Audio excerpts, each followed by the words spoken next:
Bonjour et bienvenue à l'émission Réveil. Aujourd'hui, j'ai le pasteur Denis avec moi en studio et nous allons partager sur le thème que notre incapacité parfois peut nous qualifier. Vous savez, Dieu utilise de différentes façons de nous qualifier et je crois que vous allez être bénis et que Dieu va vous qualifier à accomplir ce qui est impossible.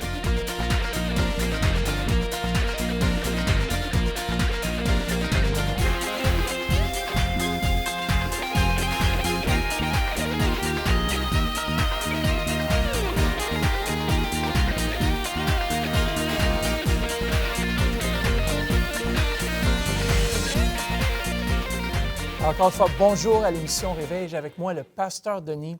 Et aujourd'hui, on a un thème très particulier. Souvent, on pense que c'est seulement nos capacités qui nous qualifient. Mais en Dieu, parfois, pasteur Denis, c'est nos incapacités qui nous qualifient. Et je pense à l'histoire qu'on a partagée la semaine dernière par rapport à Moïse. Et comment est-ce que Moïse se sentait incapable d'accomplir la volonté de Dieu pour sa propre vie? Et Dieu lui a dit, vas-y quand même, je serai avec toi. Il voulait que son frère parle pour lui devant Pharaon. Parfois, dans nos vies, on va se sentir incapable d'accomplir la mission que Dieu nous demande d'accomplir. Et on a révisé le prophète, on a regardé le prophète ensemble, Ésaïe, et comment est-ce que lui, il se sentait incapable d'accomplir la volonté de Dieu dans cette vision qu'il a reçue parce que ses lèvres étaient impures. Et sûrement qu'on a vu Ésaïe qui était peut-être quelqu'un qui médisait, peut-être qu'il avait une famille de grands parleurs, des gens qui parlaient contre les autres. On ne sait pas exactement quoi, mais on sait qu'il se sentait incapable. Et cela, dans le fond, c'est que Dieu l'a qualifié, Dieu l'a rendu capable. Et c'est ce qu'on va voir aujourd'hui, pasteur Denis, à Église Le Centre, dans un message que j'ai partagé. Alors, on va aller à l'écoute tout de suite et on vous revient tout de suite après.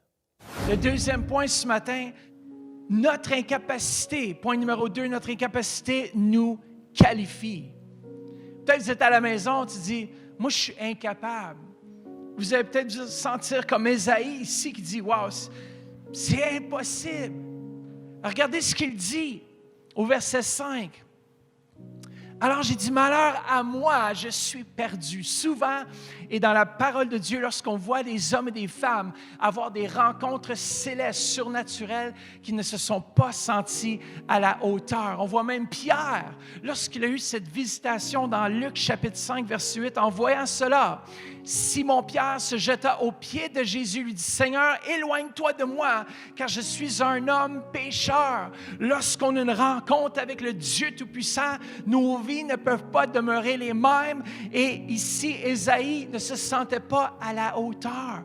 Il dit, « Malheur à moi, je suis perdu. » Et souvent, la première réaction dans la présence de Dieu, c'est de dire, « Je ne peux plus, je suis incapable. » Et c'est ce que Dieu aime. Dieu aime utiliser des hommes et des femmes qui ne pensent pas être à la hauteur afin d'accomplir sa volonté parfaite. Et dans 2021, dis à ton voisin, dis à quelqu'un, Dieu va se servir de moi pour accomplir sa volonté en 2021. Comment dis-le à quelqu'un à la maison, Dieu se sert de mes faiblesses. Dieu se sert de mes forces pour accomplir sa volonté. Comment les deux? C'est dans nos faiblesses, c'est là qu'il est le plus fort. J'aime mieux me vanter, comme l'apôtre Paul dit, de mes faiblesses, afin que Christ puisse se manifester dans nos vies. Et ce matin ou ce soir, peu importe si vous écoutez en différé, recevez cette parole.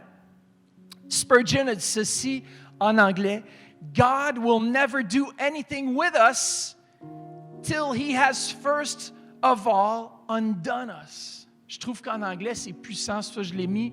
Dieu ne pourra pas construire avec nous tant et aussi longtemps qu'il ne nous a pas déconstruits. Ça veut dire qu'il y a les pièces qui sont là. Et le Seigneur, qu'est-ce qu'il veut faire? C'est de prendre chaque pièce et les mettre sur la table et de dire, voilà, voici ta vie. Il veut nous déconstruire afin de nous reconstruire à sa façon. En 2021, dis, Seigneur, reconstruis-moi. Je suis comme l'argile entre tes mains. Pense s'il y a des choses dans ma vie qui ne sont pas à ton image. Déconstruis, recrée, refais afin que je sois utile entre tes mains. Regardez ceci, Dieu ne nous propulsera jamais dans notre destinée tant et aussi longtemps que nous ne sommes pas parvenus à être entièrement soumis à sa volonté.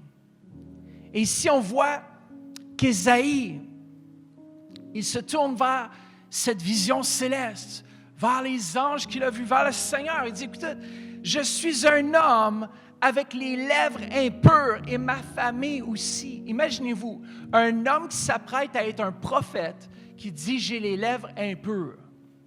Comment? Un prophète doit déclarer ce que Dieu désire. Et ici, le prophète dit, je suis un homme et même ma nation et même ma famille, ma parenté. Je peux m'imaginer que c'était des gens qui médisaient peut-être, qui disaient des méchantes choses, qui parlaient contre leurs voisins, et il dit, man, je suis un homme avec les lèvres impures. Tu n'as peut-être pas la bonne personne ici. Mais dans notre incapacité, Dieu nous qualifie. Dis à quelqu'un, dans mon incapacité, Dieu me qualifie. Au verset 6, ça nous dit, « Mais l'un des anges brillants a volé vers moi. Il tenait dans sa main un charbon brûlant qu'il avait pris avec des pinces sur l'autel. » Ici, vous savez que ça représente cet autel dans le lieu céleste. Ici, c'est sûrement l'autel dans les lieux célestes, auquel Jésus est entré avec son sang précieux pour nous racheter, pour dire, tous mes enfants maintenant peuvent s'approcher de cet autel et de dire, Seigneur, on rentre dans ta présence, non à cause que nous sommes qualifiés, mais à cause que tu nous qualifies par ton sang. Et cette année 2021, si tu penses ne pas être assez bon, assez qualifié, remets cela en question parce que le Dieu Tout-Puissant s'apprête à faire quelque chose dans ta vie qui va te dépasser. Comment? Il y a quelque chose que Dieu va faire qui va te dépasser. Il a touché ses lèvres. Dieu va toucher ta vie à l'endroit où tu as le besoin de pureté. Cette année, je crois vraiment que Dieu va se manifester. Ça nous dit, ceux qui ont le cœur pur verront Dieu. Et cette semaine de jeûne et de prière, nous allons être purifiés par la parole, par l'échange que nous allons voir ensemble. Et je crois que Dieu, Saint-Esprit, va faire des grandes choses en 2021. Mais il doit commencer par nous déconstruire un peu, régler les choses parfois dans nos vies qui sont tordues. Et après cela, l'Éternel, c'est lui qui le fait. C'est son sang précieux. C'est pas moi qui le fais. Ici, c'est l'ange qui a pris un charbon et qui a touché les lèvres du prophète. Et souvent, on pense que c'est par nos œuvres ou par l'accomplissement de quelque chose de très particulier. Mais seul Dieu peut nous rendre capables, en 2021, d'avancer avec lui et d'être touchés par lui. Comment? Ésaïe était conscient que la pureté pouvait seulement venir de Dieu lui-même. Il, verset 7, « Il m'a touché la bouche avec ce charbon brûlant et m'a dit, « Maintenant que ce charbon a touché tes lèvres, ta faute est enlevée et ton péché est pardonné. » Et en 2021, vous êtes peut-être là à la maison et vous dites, mais moi j'ai péché, moi j'ai manqué le but, moi je ne m'ai pas rapproché de Dieu en 2020. Moi j'ai l'impression que j'ai été nonchalant en 2020. J'ai l'impression que je m'ai éloigné de Dieu plus que de me rapprocher de Dieu. C'est une nouvelle saison. Dis-toi, c'est une nouvelle saison pour ma vie avec Dieu. 2021 va être différent. 2021, je vais faire les choses que je n'ai pas fait encore parce que Dieu va toucher ma vie et Dieu va purifier ma vie. Si vous êtes à la maison, dites avec moi, dites, Seigneur Jésus, viens toucher ma vie. Touche-moi par ce feu. J'ai besoin de toi en 2021. J'ai besoin pour entrer dans ta présence davantage d'être purifié. Et seule ta parole, seul toi Jésus peut le faire. Viens me toucher par ton feu. Viens enlever le péché dans ma vie. Viens, Seigneur, pardonne-moi. Je recommence en 2021 à nouveau. C'est un nouveau départ. En 2021, Dieu veut vous construire. Dieu veut vous former. Dieu veut vous travailler. Dieu veut faire de vous ses instruments. Et je déclare que vous allez être rendus capables par le sang précieux de Jésus qui était versé à la croix, qui était versé sur l'autel afin que nos péchés soient expiés, afin que nos fautes soient lavées, afin qu'on puisse avancer maintenant la conscience purifiée. Et c'est ce qu'a fait ici Ésaïe. Sa conscience a été purifiée. Il a dit, « Wow, cet ange, ce charbon a touché mes lèvres. Il m'a touché la bouche avec ce charbon brûlant. » Dieu a ainsi allumé un feu dans le cœur du prophète. Et je crois qu'il y a un feu qui s'allume dans vos cœurs par Jésus-Christ. Vous savez, Jésus a pris notre place et le feu du jugement qui était pour tomber sur Jésus à cause qu'il avait pris notre péché sur lui, c'est que l'Éternel, le jugement de Dieu est venu sur Jésus à cause du péché, mais que Jésus était pur. Il était sans ni tache, alors le jugement ne pouvait pas atteindre Jésus. Il a éliminé le péché à notre place. Et aujourd'hui, je déclare sur vos vies qu'en Jésus, vous allez pouvoir avancer. Peut-être à ce moment ici, j'aimerais vous demander, vous êtes à la maison et vous n'avez jamais accepté Jésus. Avant de terminer sur mon dernier point, vous êtes là, vous dites, moi j'ai besoin d'être purifié. J'ai besoin de démarrer cette nouvelle année avec la conscience que je suis capable et que je vais accomplir ce que Dieu a pour moi. Peut-être que tu étais chrétien, peut-être que tu t'es éloigné de Dieu. Aujourd'hui, c'est ton jour. Répète après moi, dis, Seigneur Jésus, je viens devant toi pour te demander pardon pour tous mes péchés. Viens dans mon cœur et viens dans ma vie. Je te fais le Seigneur et le Sauveur maintenant. Et moi, je déclare sur votre vie que non seulement en 2021, il va être votre Sauveur, mais il va être votre Seigneur. Il va être votre Seigneur. Il est maintenant votre Seigneur. Et qu'on puisse en 2021 s'accorder avec la volonté de Dieu afin d'avancer davantage. Amen. J'espère que vous avez apprécié ce moment à Église Le Centre. Et je crois vraiment que vous êtes peut-être à la maison et vous avez répondu oui à cet appel. Vous avez répondu oui à Jésus. Je vous encourage de vous brancher avec nous à Église Le Centre. Vous pouvez visiter notre site web, égliselcentre.com. Et on a 3 campus. D'ailleurs, j'ai avec moi le pasteur Denis aujourd'hui qui vient du campus de la ville de Québec. Et on a un campus au Lac-Saint-Jean et notre campus principal qui est à Ottawa même. Si vous êtes dans la région de l'Outaouais, si vous êtes dans la région de Québec, on a des campus. On est là pour vous aider à grandir dans votre foi. C'est notre mission de faire de chaque personne qui accepte Jésus des disciples. Alors, un disciple, pasteur Denis, c'est vraiment quelqu'un parfois qui va accomplir des choses qui, peut-être potentiellement, il ne pensait jamais accomplir.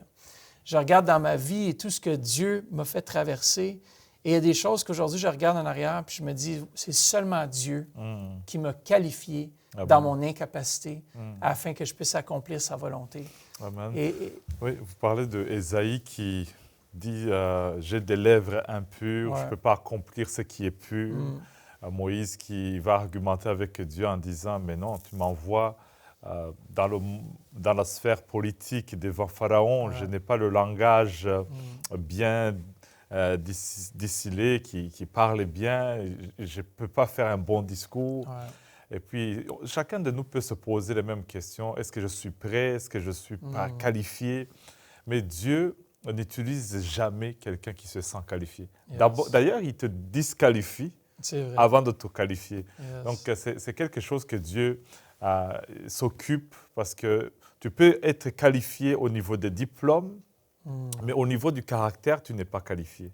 Et tu peux être qualifié au niveau de la personnalité, mais Dieu a du temps de travailler ton langage, ta manière de penser.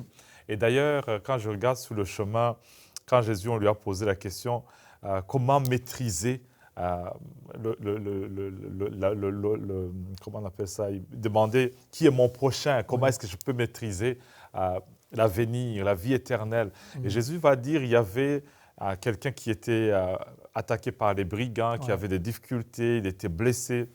Et puis les gens qui étaient qualifiés pour aider la personne ne sont pas venus. Le sacrificateur qui est passé par là, le lévite qui est passé par là, mais un Samaritain qui n'est pas qualifié, qui n'est pas supposé le faire, c'est lui qui va s'arrêter et accomplir le plan de Dieu.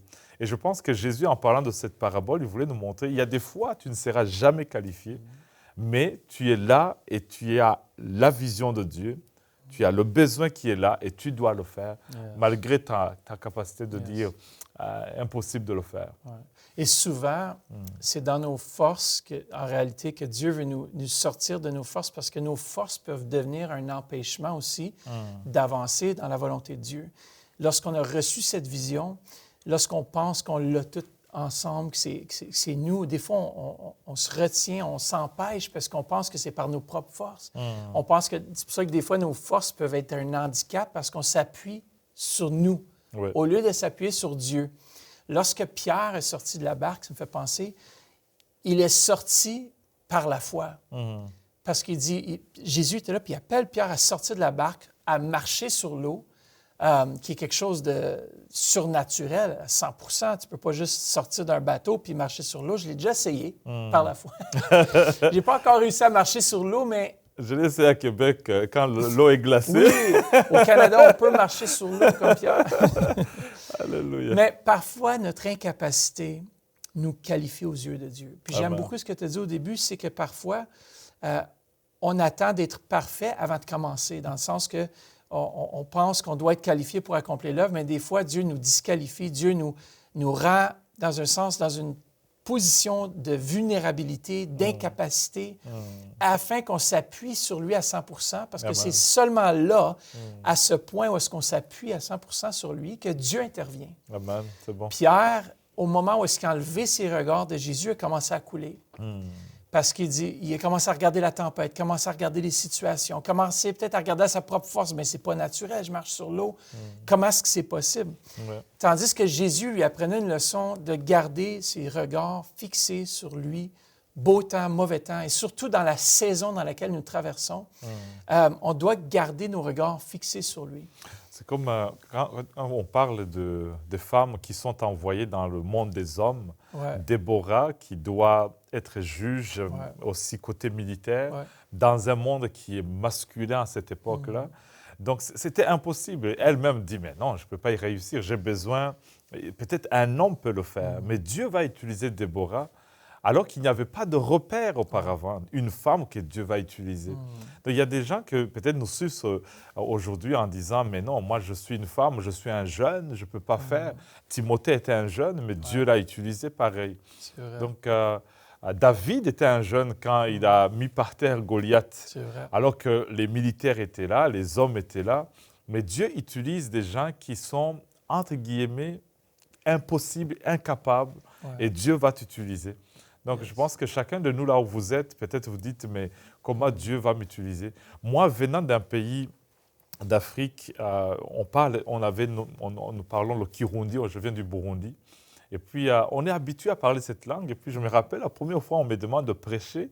C'était en français, mais je n'ai jamais prêché en français. Elle a dit, allez-y, va prêcher. Je dis, mais non, toute la langue que je connaissais, c'est le Kirundi. Et puis, je me suis mis à bricoler les petits verbes ici et là. Et puis, je voyais que les gens recevaient la part de Dieu.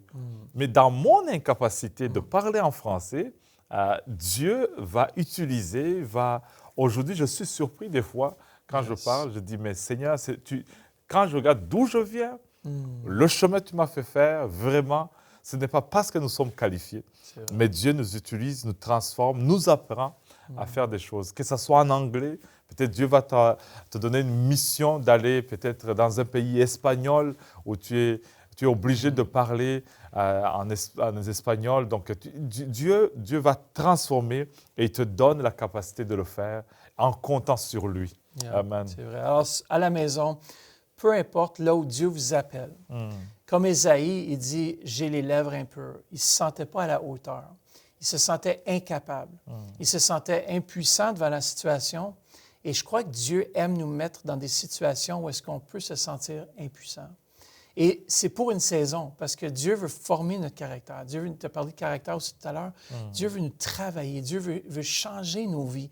Il veut nous former à son image afin que tous nos repères, tout ce qui est habituel, tout ce qui est un appui dans notre propre personne, ou même des fois, il y a des gens autour de nous qui nous incapacitent, qui nous empêchent d'avancer plus loin parce qu'on se fie tellement sur telle ou telle personne. Si telle et telle personne était plus là dans ma vie, je paniquerais. Ouais. Ça fait que Dieu veut parfois, pas qu'il veut éliminer ces gens-là, mais des fois, Dieu veut juste retirer ces gens-là afin que nos repères, on puisse être un peu ébranlés, puis qu'on puisse trouver cet appui en lui à 100 Amen. Peut-être vous êtes à la maison et puis au courant de cette émission, vous avez donné votre vie à Jésus. C'est un nouveau départ, c'est un nouveau cheminement. Et vous allez voir qu'au fur et à mesure qu'on grandit en Dieu, j'aime beaucoup comme l'apôtre Paul, tu sais, au début, on voit dans ses écrits qu'il était un peu plus audacieux, était plus sûr de lui. De lui-même, oui. Puis on voit à la fin de ses écrits, il dit, je suis le plus petit, je suis le moindre des apôtres, vous ne me considérez pas, parce qu'il dit, c'est dans ma faiblesse que Christ est fort. Amen. Et je crois vraiment que c'est dans nos faiblesses que le Seigneur Jésus, que Christ peut se manifester au travers de nous pour répondre à un besoin.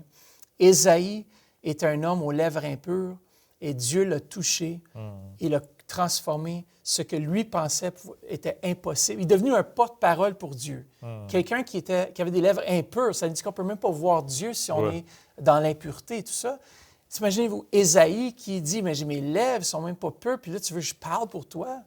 Il dit, comment c'est possible? Je suis perdu, c'est loin de moi, je ne serais jamais capable. Puis Dieu lui a montré une vision que lorsque Dieu nous touche, lorsque Dieu nous appelle, il nous rend capables. Amen. Vous êtes à la maison, vous avez reçu cet appel de Dieu, et Dieu va vous qualifier. Dieu va vous rendre capable d'accomplir ce qu'il a mis en vous. Il a mis des désirs, il a mis un appel, il a mis des dons en vous, il a mis ses capacités en vous.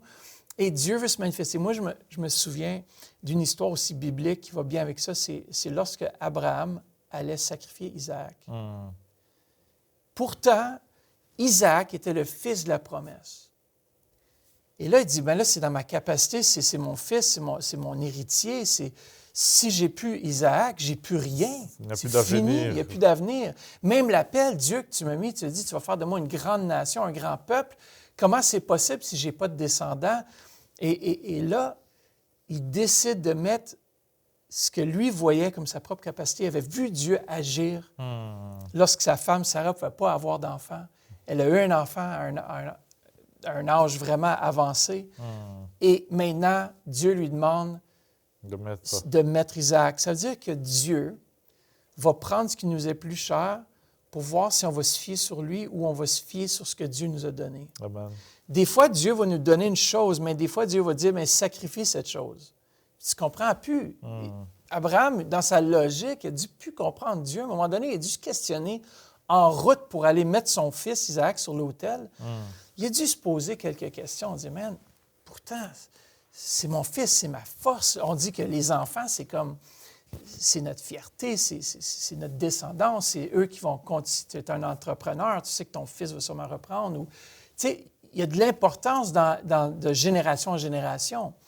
Et là, Dieu vient dire, non, je t'appuie à 100% sur moi, donne-moi ton fils. Quoi? Je ne comprends plus rien, Seigneur. Mais des fois, dans nos vies, Dieu veut éliminer nos appuis dans le naturel afin qu'on lui fasse confiance dans tous les aspects de notre vie. Je veux vous encourager à la maison. Je ne sais pas si tu veux rajouter par rapport à ça. Non, je veux juste encourager quelqu'un avec cette parole qu'on m'avait dit quand je commençais le ministère. Il m'a dit, mets le parachute et laisse-toi aller. Tu sauras dans les airs. Des fois, tu as le parachute, tu as peur d'y aller, dire impossible. Mais des fois, c'est la peur, c'est la trouille qui est là, l'inquiétude en disant, et si ça ne marche pas, et si l'entreprise que je ressens commencer, ça ne marche pas, avec tout ce qui se passe dans le monde, et si ça ne marche pas, à élever cet enfant, à cause des abus que j'ai eus dans ma vie personnelle, et si ça ne marche pas avec cet homme, parce que ton ex t'a abandonné. Il y a toujours des choses qui peuvent t'empêcher en te disant « non, je ne suis pas qualifié, je ne suis pas bon ». Il y a plein de choses que tu peux te dire que peut-être il n'y a pas de raison de le faire. Mais c'est pourquoi Ésaïe a dit « me voici, envoie-moi ». Des fois, c'est juste laisser la place à Dieu en disant « Seigneur, je sais que peut-être je n'ai pas les qualifications que ça prend. Je n'ai pas eu des bons repères dans ma vie. Je n'ai pas eu des bons exemples. Peut-être j'ai eu des échecs, j'ai tombé en faillite plusieurs fois. Peut-être tu peux avancer, mais Seigneur, je suis disponible. Dirige-moi, conduis-moi, montre-moi ce que je dois faire. Et puis, sois prêt à être brisé, à être dirigé par le Seigneur. Et Dieu va le faire. On l'a vu faire ça dans nos vies. On a vu des témoignages des autres. Alors, si Dieu a pu le faire avec Abraham, avec Isaac, avec Jacob, avec Joseph, qui vient de la prison, mais tout d'un coup, dans son incapacité, Dieu le place à un niveau très élevé. Ce n'est pas par notre force ni par notre puissance. C'est Dieu seul qui agit. Joseph devait traverser toutes ces épreuves pour se rendre là où il devait se rendre. Et souvent, on regarde peut-être les échecs dans nos vies, comme tu disais, nos échecs, nos manquements, peut-être on a été déçus dans des relations, dans peut-être un mariage qui n'a pas fonctionné, puis tu dis « je suis une faillite. Jamais je vais aboutir à faire quelque chose pour Dieu. » Mais Dieu peut utiliser ton passé, tes faiblesses, pour manifester sa gloire. J'ai vu souvent des gens qui se sentaient... J'ai vu des enfants être utilisés par Dieu, déclarer des paroles prophétiques au travers des enfants, des gens qu'on dirait qu'ils sont incapables. C'est même pas logique. À l'époque, même dans les grands réveils, il y a eu des bébés même qui ont commencé à parler ou dire des sons, faire des sons surnaturels, puis les gens étaient touchés par la présence de Dieu. Alors, ce n'est pas nécessairement la force qu'on peut voir. Lorsque Dieu se saisit de toi, lorsque Dieu t'appelle à faire quelque chose, il te qualifie. Amen. Alors, peut-être que tu te sens incapable aujourd'hui, mais sache que dans ton incapacité, peut-être se trouve ta force, parce que ta force, ce n'est pas en toi, ta force, c'est en Christ. Alors, j'aimerais prendre un temps pour prier avec ceux à la maison qui sont là, qui disent « Mais moi, je suis sans force aujourd'hui, je suis incapable. » Père, on t'élève tous ceux et celles qui sont à la maison présentement. Alléluia. Père, je te remercie que tu les touches, que tu les visites. Père, que tu les qualifies, que ceux qui se sentent pas qualifiables, Seigneur, qui se sentent comme incapables, que tu puisses, Seigneur Jésus, les fortifier aujourd'hui. Leur donner le courage d'avancer, de continuer, de faire la différence là où tu les appelles, dans le précieux nom de Jésus. En tout cas, à la maison, on est vraiment content que vous avez demeuré branchés pour cette émission aujourd'hui. On vous encourage. La semaine prochaine, on va continuer sur ce même thématique. Et je crois vraiment que Dieu va faire quelque chose dans vos vies dans cette année, lors de cette année. Soyez bénis. On vous aime à la maison. C'était une présentation du ministère Télé-Réveil. Participez à l'une de nos rencontres tous les dimanches à 11h à l'église Le Centre Ottawa au 1080 rue Saint-Pierre, à l'église Le Centre Québec au 7900 rue du Marigot, Québec, ou à l'église Le Centre Lac-Saint-Jean à Métabetchouan. Venez expérimenter une louange contemporaine suivie d'un message dynamique de la parole de Dieu. À la fin de chaque rencontre, nous prions pour les malades. Vous pouvez devenir partenaire de l'émission Réveil en faisant un don mensuel de 20$ ou plus par Visa ou Mastercard, ou en nous faisant parvenir un chèque par la poste au 1080 rue Saint-Pierre à Ottawa. Vous pouvez aussi nous écrire à émissionréveil@gmail.com. Pour plus de renseignements, visitez notre site internet égliseLecentre.com. Merci pour votre soutien.